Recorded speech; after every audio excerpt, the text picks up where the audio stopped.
My name is Emma Allred, and my journey into STEM has not been a traditional one. Before participating in START, I never imagined that I could become a scientist or researcher. I earned my GED, and for a long time I believed I had fallen too far behind academically to find a place in STEM. Those careers felt out of reach for someone like me.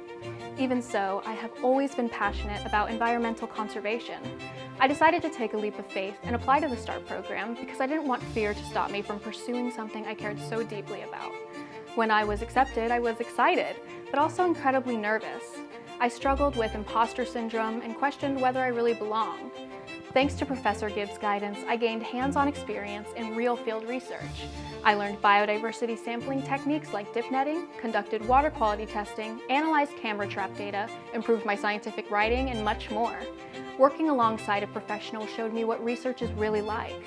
It also gave me a deeper understanding of the expectations, challenges, and rewards of working in the field every day. With all the technical and career skills I gained, the greatest lesson I learned was about myself. Self-confidence, self-assurance, and self-reliance. With every new experience, I realized that I do belong in this field, and that I am capable of succeeding in STEM. START changed the way that I see my future. Instead of wondering if I could become an environmental scientist, I'm now excited to continue my education and pursue a career in environmental conservation. Programs like START don't just teach students about STEM careers, they help students believe that they belong in them.